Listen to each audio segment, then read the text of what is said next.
Welcome back to our channels, Warriors. We are still growing. If you haven't had Ron Davis with his protein shaker, smash the subscribe button. Go ahead and have him smash it right now. This morning, I want to give a shout out to the following special warriors that have been following since day one and tapping in since day one. We've been riding together, right? Victor, Gio, That Retired CO, Abuelita's Journey, Louise, Bodyguard, 1967 Kid, Philip, Spinal, Carlios, Sassy, JMG, Chrysler Technician, JT, Dixon, Carlos G, Michael AZ, Tierra Caliente, Lupe, Righteous Monkey, 559 Bounce Her, Brian, American Top Gunner, Ellen, Shocks, and Locote Porque. If I left you out, I did that inadvertently. You know, it's a long list, as you can see. Bear with me, right? Have some patience with me. I'm going to give you your shout-outs. Your shout-outs, right? Also, if you haven't signed up for my Patreon, hit that link in the description below. Posting content over there on the regs, stuff that you cannot see here. You do not want to be missing out. This episode right here, man, as you can see, I'm showing some love to the troops, right? Because that's what a leader does. That's what a good leader does, right? They ain't no selfish ass motherfuckers, right? Just, I couldn't even fathom that. This episode right here is going to be called The Art of War. There's a book called The Art of War by Sun Tzu. I know a thing or two, right? I kind of been studying it for 20 years. Probably a little more, right? I used to dive in. I used to, in high school, go watch that movie We Were Soldiers. Go watch that movie Black Hawk Down. Yeah, I'm aging myself, but that was the times. That was the movies. A big-ass fucking truck about to hit me right now. See, I'm filming, son of a bitch. Oh, motherfucker parked right in front of me. Now he's reversing. You can hear the beep, beep, beep. Oh, golly, G. Anyhow, The Art of War, right? I'm sorry, guys. I'm always on the go, you know, a rolling stone. I consider myself a rolling stone. But, motherfucker put the straight spotlight on me. This has to be the worst fucking episode ever. Son of a bitch. Boo! Vales verga, culero, mandilón. The fuck? But, yeah, on the real, back on track. Don't get sidetracked. The Art of War. 20 years, man. Your boy was in a war. The Operation Iraqi Freedom. It was a 17-year-old kid. Grunt, no less. Front lines, as they like to call it. Boots on the ground. Tip of the fucking spear. Door kicker. Widowmaker. Bullet catcher. Soul taker. All whatever you want to call it, right? It's all of the above.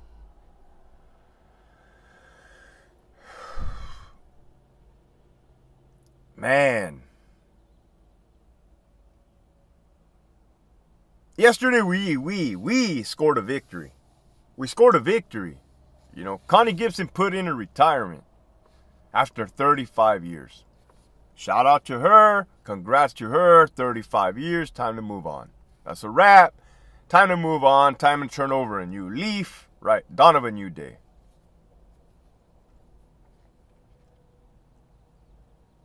These are what victories look like in 2023. Right.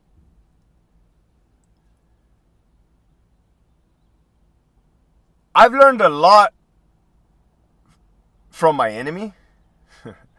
I've learned a lot from the inmates.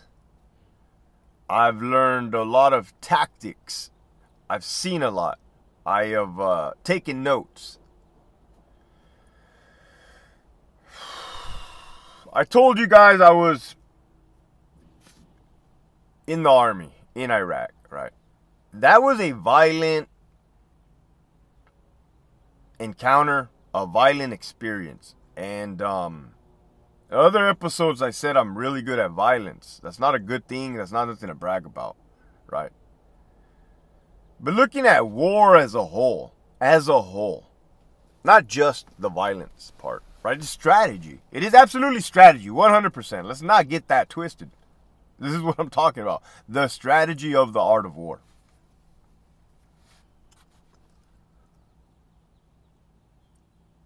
I know when to turn it up, right? I know when to attack. And I don't use the word retreat. I use the word regroup, right? Regroup, reorganize. When to put it on, when to back it off, right? When to flank, when to come from this angle, when to come with overwhelming force. Overwhelming force. And that has served me good throughout life. Yeah, it's exhausting. It's taxing. Of course, there ain't going to be no winners in war.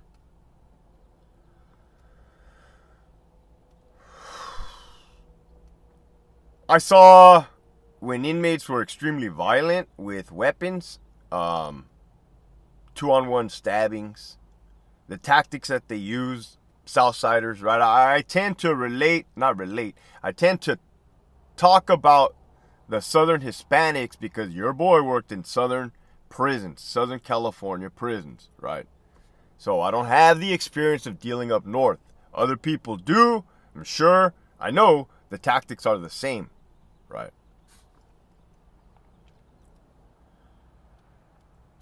You know, they send one inmate over there to go stab the dog shit out of another inmate when nobody's looking. Then they send 2 guys on the cleanup crew to go beat them up. Pop, pop, pop. That's when the cops see it. They come. Oh, man, take off his shirt. Gee, there you see fucking holes and blood everywhere, right?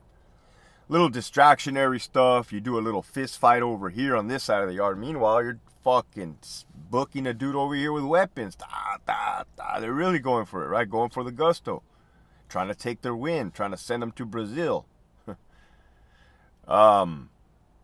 Tactics. When I came onto YouTube, when I left the department, I should say, I did it with a strategy and a goal in mind. The end goal, if you can say, it's to change the California Department of Corrections for the better. There has been casualties along the way.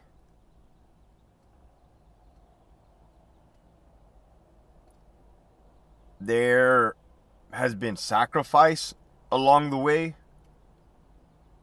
And I'm not proud of any of that, man. Any of that. But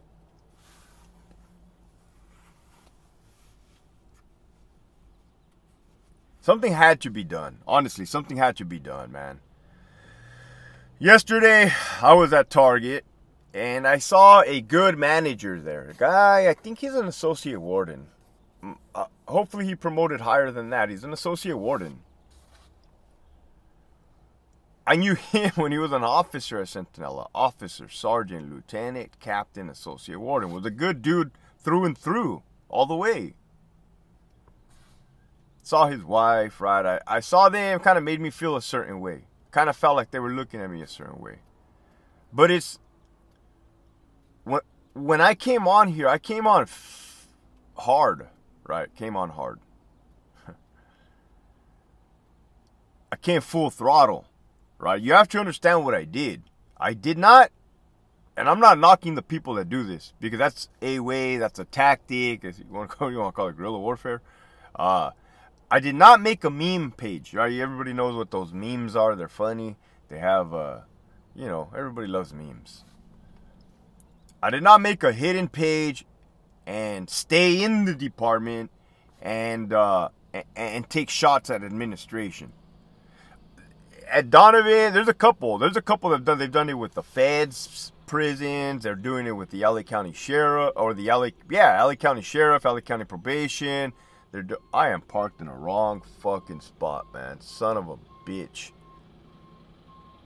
Fucking straight beeps and sirens. Let's pretend this is the war zone, right? You got lights and sounds. Hell yeah. We got the sound effects in today. I planned this shit. Don't trip. Improvise, overcome, and adapt.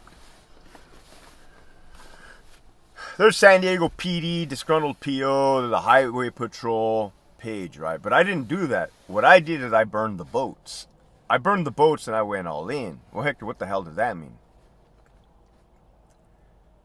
That means when I raided the island, I burned the fucking boats. There was no going back. There was no going back. This was a one-way mission. One-way mission, right? Kamikazes. You guys remember that? World War II, Japan, right? I like studying war. This was a one-way mission, man. No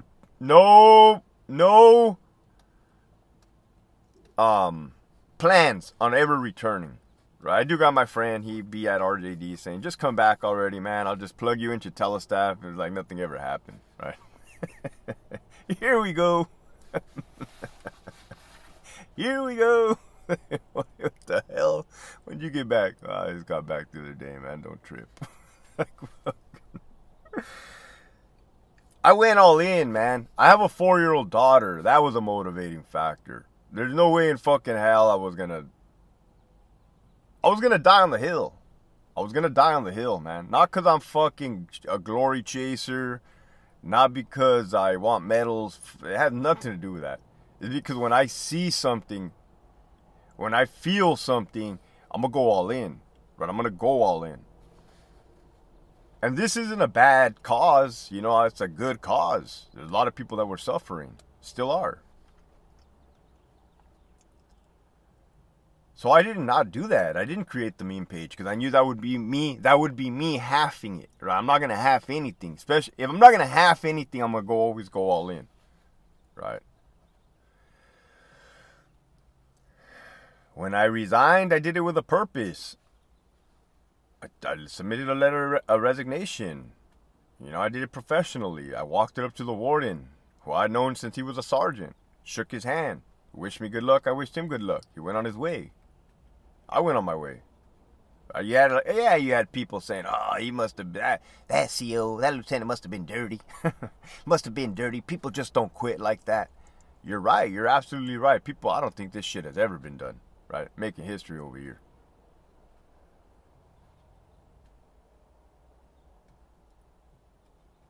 So when I saw that associate warden at the Target yesterday, I'm like, man, I was taking shots.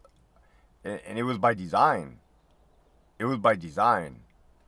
I had to overwhelm the opposing force. And it's so crazy for me to even talk like this because shouldn't we all be on the same team, right? Shouldn't we all want to accomplish what they say they want to accomplish, right?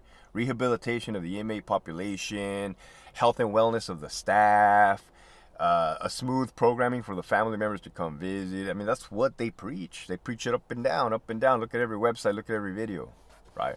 That was not what was happening. So when I came, your boy came full force, right? And what I did is I summed up I summed up every single manager. Every single manager. Boom. What's up? What's up? All that brass, all that shiny, all those Class A's, all those balas on your fucking Class A's. I'm going to show you guys how much that doesn't mean. I'm going to show you guys. I have to show you guys how much none of that shit means anything. How much the money doesn't mean nothing. How much the power doesn't mean nothing. How much the title doesn't mean anything. Show you how much integrity, ethics, morals, values, respect, duty do mean something. Right? That's going to carry you on in life. For sure, man.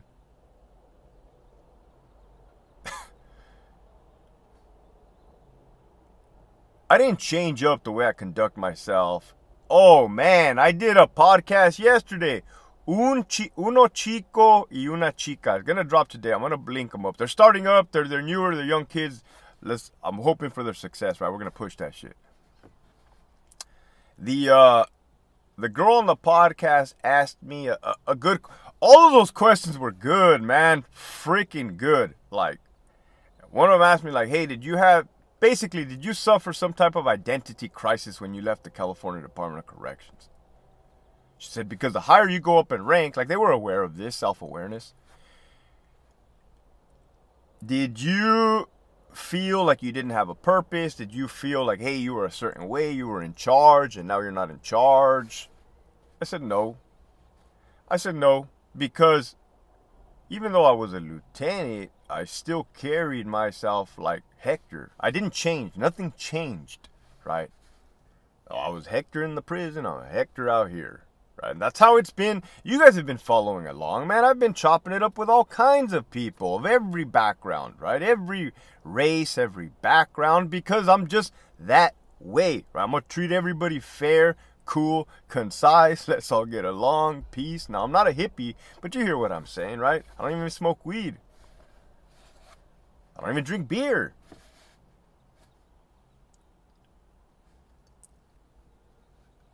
So that's why I came full force, man. I came full force, right?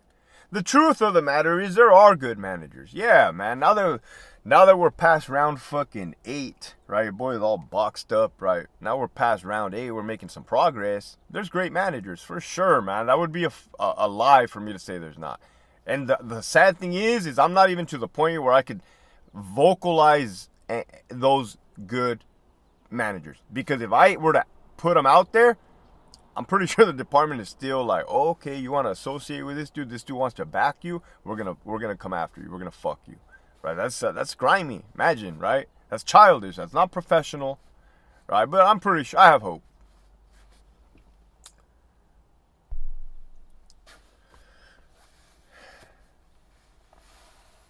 So yeah, man, there's good managers for sure, man, and I wish them the best, and I want them to make the changes. I want the department to grow, in a positive. Let's get it back to what it was, right? Cops, robbers. You want to add some rehabilitation? Let's do it. You pay us a lot of money. There's a federal oversight. Sometimes we drop the ball. Okay, cool. Let's just follow those guidelines that the feds are giving us. Let's not do fucking extra crazy shit that you want to make up in your heads.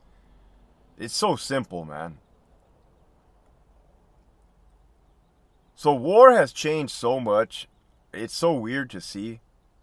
When those heavy hitters from Pelican Bay, the inmates, and Corcoran Shoe, when they did the hunger strike in 2012-ish, that was a non-violent approach. I know what they were capable of. They know what they were capable of. Everybody on the streets know what they could have done. Let's keep it real. They wanted to. They could have stabbed every fucking cop every fucking day for a year straight to send a fucking message. They could have hit cops out on the street. COs, that shit ain't hard. That's not out of reach. Everybody is touchable. But they did not. They chose a hunger strike, and it was effective. Call it what you want. It was effective. For sure. They're out. They're out on the main lines. Doing their thing.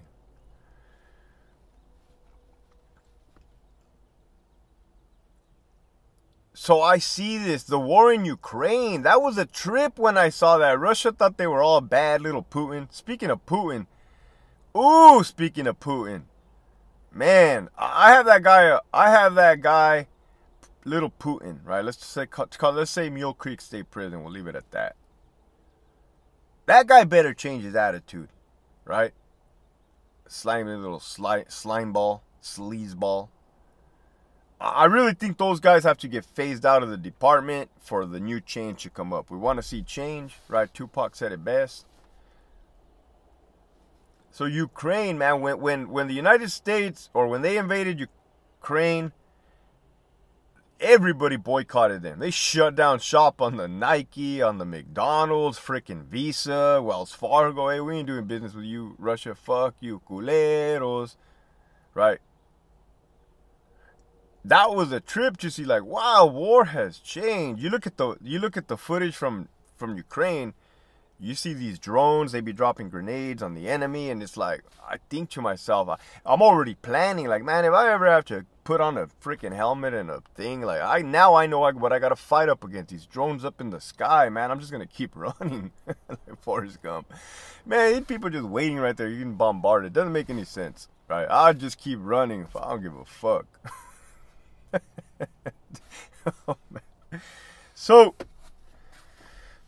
war is ever evolving. It's always going to be a part of humanity. You're either a combatant, you're an observant, you're a neutral party, a civilian, a coward. Let's keep it real. There's cowards, man. Why do you think in the inmate population, if a riot kicks off, between two races and you don't get involved, they're gonna, it doesn't matter what race you are, they're gonna stab the dog shit out of you for not getting involved, right? With that, I think there will have to be a part 2, because I kind of just like laid the foundation, kind of like when you're cooking something and you just, you know, marinate it. But I'm happy today. I'm happy today because I was tired of fighting. Fight, right? I don't want to fight. Warrior in the garden. I'm hopeful today. Right? I didn't know what a victory was going to look like. I didn't even know if a fucking victory was going to be possible, to tell you the truth. But I wasn't going to quit. I can do this forever. I did 13 months in Iraq. I did 16 months in the California Department of Corrections. I can do this fucking forever, right? I got no quit in me. I didn't quit drinking alcohol. I started a new life, right? I didn't quit the department. I started a new life, right? Sometimes you have to do that in order to fucking move forward and grow. And that was the message. Keep pushing forward.